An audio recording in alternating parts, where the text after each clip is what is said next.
क्या है पूरा ये, क्या किस तरीके से शासन के निर्देश पर बेसिक शिक्षा अनुभाग 5 के द्वारा 9 फरवरी 2021 और 1 जुलाई 2023 को विद्यालयों में मेरा विद्यालय स्वच्छ विद्यालय की अवधारणा को लागू किया गया था। इसका मुख्य उद्देश्य है कि विद्यालय परिवेश की समग्र स्वच्छता रहे, उसके प्रति बच्चों में स्वामित्व विकसित हो, नैतिक उत्तरदायित्व की भावना विकसित हो और बच्चों में व्यवहार परिवर्तन हो, स्वास्थ्य के प्रति और स्वच्छता के प्रति वो गंभीर हों। इसके साथ साथ माता पिता, शिक्षकों और बच्चों में सम्मान की भावना का विकास और समानता की भावना का विकास करना भी इसका दायित्व है। इसमें हमने 2 बार प्रेस कॉन्फ्रेंस भी की है। अभी बमनेटा गांव के अंदर बताया कि बच्चों से सफाई क्यों करवाई जा रही है, तो मैं स्पष्ट कर दूं कि विद्यालय परिसर के अंदर चाहे घास की कटाई है, कूड़े की सफाई है, या पेड़ों की छटाई है, या गड्ढों की सफाई है, या पौधों को पानी देना, ये सारे के सारे कार्यों के साथ साथ कक्षों इत्यादि की सफाई बच्चे और शिक्षक मिलजुल कर करते हैं। इसके अंदर एक जो स्थान है उस पर पूरी तरह प्रतिबंधित है कि किसी भी प्रकार से शौचालयों और मूत्रालयों की सफाई बच्चों से नहीं कराई जाएगी और जो खतरनाक कार्य होते हैं वो नहीं करवाए जाएंगे। और यदि बच्चों को रसोई से संबंधित कार्य करवाया और सिखाया जाता है, यह आपको बता दो, कार्य करवाना उद्देश्य नहीं है, बच्चों से को सिखाना मुख्य उद्देश्य है। और ये जो गवर्नमेंट ऑर्डर जारी हुआ था, इसका हमने आदेश भी अपनी ओर से भी जारी किया था।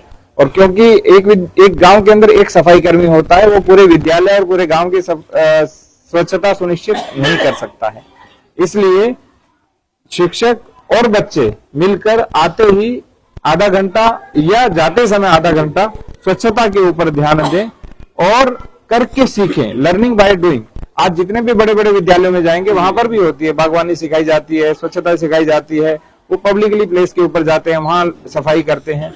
तो जो पब्लिक प्लेस है वहां पर सफाई करके बच्चों में उत्तरदायित्व की भावना जागृत करना और स्वास्थ्य और स्वच्छता के प्रति जागरूक करना, ये हमारे मेरा विद्यालय स्वच्छ विद्यालय का उद्देश्य है। कौन ऐसे मामले आप सामने आते रहे हैं, अगर बच्चे विद्यालयों में काम करते हैं तो अभिभावक शिकायत करते हैं कि अगर कार्रवाई हुई है, ये हमें अभिभावकों को समझाना चाहिए। 2021 और 2023 का शासनादेश है।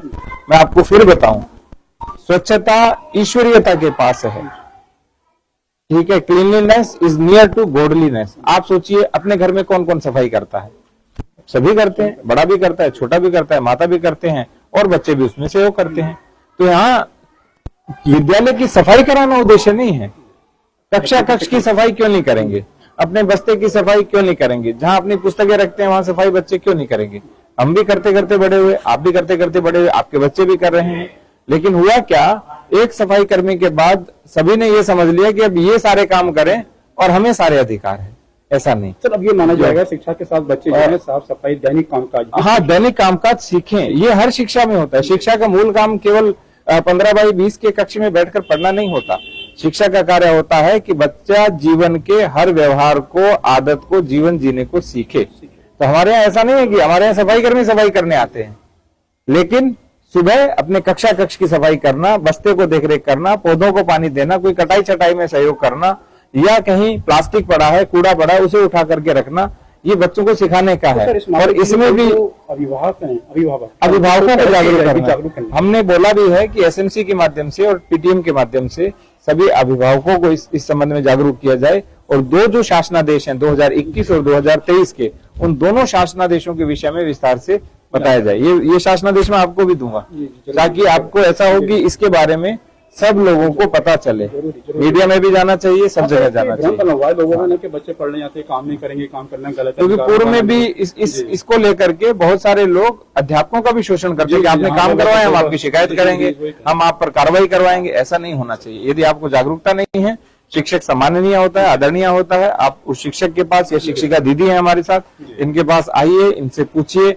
हाँ, नियम विपरीत हो रहा है तो हम सुधार करेंगे, लेकिन नियमानुसार हो रहा है तो आपको अपने में सुधार करना चाहिए। यही होना चाहिए।